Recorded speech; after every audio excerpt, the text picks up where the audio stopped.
Alrighty guys, we just woke up in Missouri at Love's. Today we are actually going to a town so abandoned that it doesn't have any gas stations or grocery stores in it. We have to stop outside of the state of Illinois and fill up the bikes. Today we are headed to Cairo, Illinois.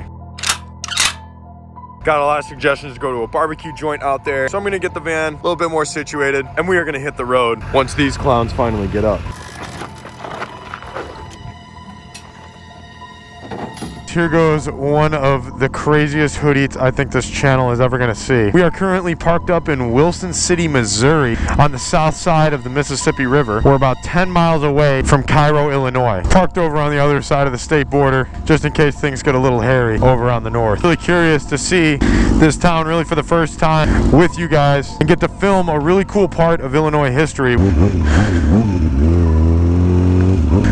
At a gas station with like no attendant, no nothing. Holy crap. There's a couple of Chicago boys out in the cornfields of Missouri. There is truly nothing around here. Nothing.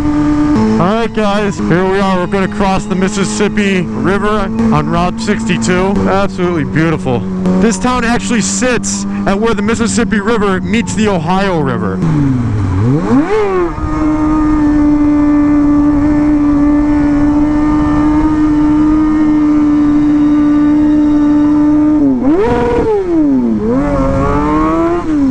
We have officially entered Illinois. That's cool. These two old bridges that just cross over both the rivers. And just like that, we've made it. Welcome to Cairo. Now, some of you guys are probably wondering, Brian, why didn't you just get gas in Cairo? Or why did you have to go on live and ask if there's anywhere to eat? And it's simply because there is no grocery stores, no gas stations, no hotels, no nothing. This was once the home to over 15,000 people. And now it's kind of known for being a ghost town here in Illinois. Turn right here on 9th Street.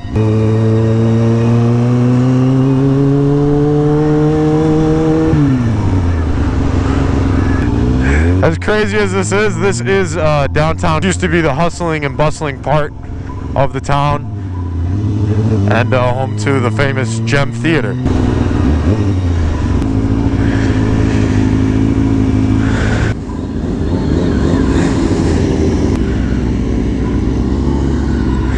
Who would have ever thought in a million years that a bunch of stunt bikes would visit downtown Cairo?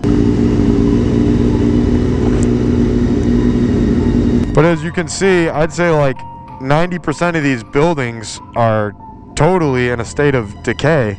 It's pretty crazy. I'm gonna have to tell you, of course, how a town in the great state of Illinois would get to this point. There's like one or two cars driving by every once in a while. Check out a little bit more of downtown.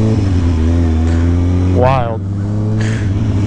So Cairo was founded in the mid-1800s and quickly grew. As the steamboat industry grew, so did Cairo. And once the railroad came through this town, it became an industrial power down here in southern Illinois. With its location being at the base of two major rivers like that, it's pretty easy to understand why this would be pretty prime real estate for a lot of industrial, and also in the Civil War was also a port for a lot of the big tank boats that they had. Wild, just buildings that have been totally destroyed. It looks like an atomic bomb went off down here. And it remained an industrial power for quite some time until the 1960s came, where a lot of racial turmoil boiled over here in this town. Just pretty much like anywhere else in the U.S. at this time, with Jim Crow laws and racism kind of being at an all-time high. A lot of the African American community here in Cairo began to picket, and picketing turned into rioting, and the town was hit by a large amount of rioting. Now, you'd like to think that stuff like that only really happened in the South, like Jim Crow laws and stuff, but it happened here in Illinois as well. The violence here in Cairo was kind of more extreme than a lot of other places in the U.S. at the time. As we all know about riots, once they're over, a good amount of your businesses tend to start leaving, and that is definitely the case here. Now, In the early 70s, the Illinois Public Housing began to build an apartment complex down here that turned into two called the McBride and Elmwood housing units, which I'm going to take you over to. There's over 400 units in the combined two housing complexes and was home to over 15% of this town's total population. And this is kind of the last little bit of standing homes here. This was all the McBride and Elmwood housing developments, just like the projects in Chicago. These were actually knocked down less than a year ago in 2019. They were deemed unlivable by the state of Illinois. My guy Jake is going to show us around. Pretty crazy. There's just streets and all these buildings out in the middle of nowhere because nothing's here anymore. Was home to hundreds of families. It's sad because the state kind of really left a lot of families in a predicament of this is where they grew up, this is what they know, this is where their jobs are. However, the housing that is down here for you is not livable, as it was just infested with bed bug, all types of plumbing issues, and now we're pretty much just left here with a town where white flight happened, and now on top of that, a lot of African American community was displaced as well. So that's how you get a town from 15,000 hardworking and, you know, pretty vibrant community into a town of less than 2,000 residents and a unemployment rate, holy crap, I almost ran over a squirrel, and an unemployment rate more than double the national average. As soon as people found out I was going here, this is what I got non-stop recommendations to, is Shemwells BBQ. So doesn't look like they're open, but they might be. Does not look like this place is open, but they're open. Oh, look at that. This is true HoodEats right here, man. Holy shit. That's my house. Sorry, I didn't know where the front was. Yeah, I'll do the barbecue plate. Macaroni and slaw. Definitely reminds me of like a Detroit or like an East St. Louis, except probably even more abandoned. Like, it's pretty crazy. I've seen like one or two cars roll by. Gonna wait for my food for a little bit here.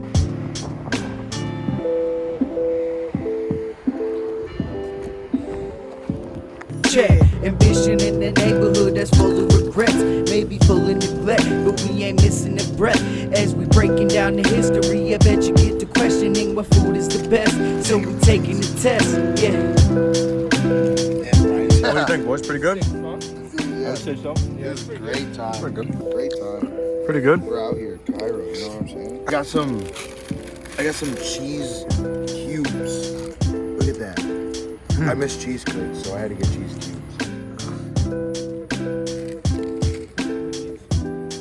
I give it a 7 or an 8, standard issue.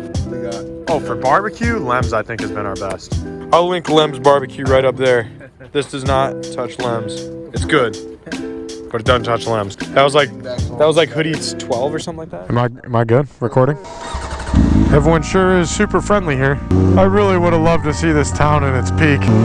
To have this be your main drag now is just pretty insane. Pretty scared about doing wheelies down here too, because I don't know if there's even a sheriff in town or what's the deal, or if he likes wheelies or what. Quite a few churches here. I don't know how many are still open or not. Look at these beautiful, beautiful homes that are just absolutely destroyed, man. Just vegetation growing out all in them and stuff. Pretty crazy that this used to be someone's home.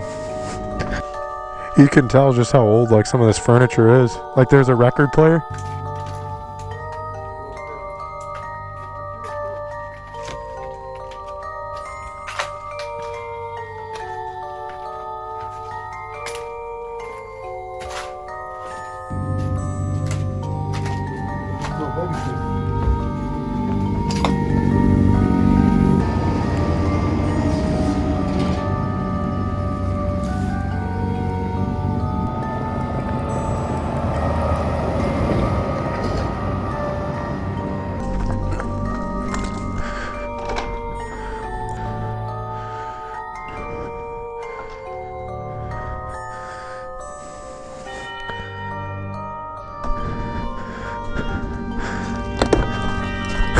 I just fell through the floor.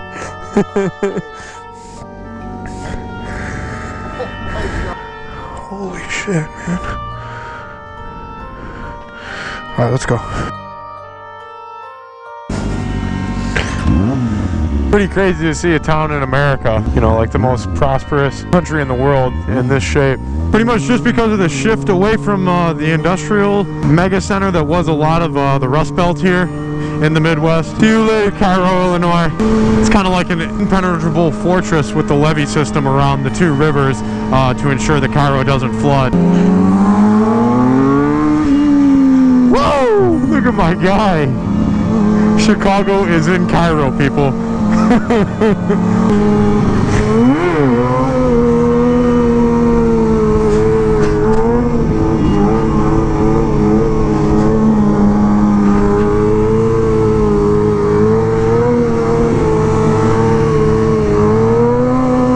Don't want to scrape over all these grates.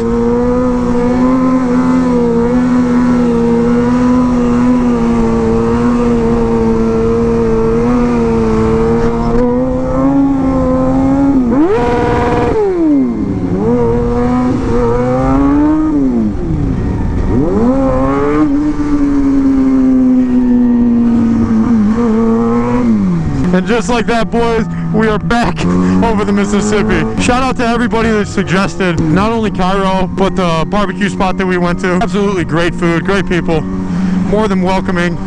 I'm sure everybody in, you know, that little town recognizes each other, so for them to see a bunch of sport bikes rolling into town at 10 in the morning, I'm sure that took them off guard. And I enjoyed looking into a lot of your deep history there. I want to give a special shout out to my guys, Jake, David, and JP for joining me out on this. If you guys are new here, make sure to hit that subscribe button.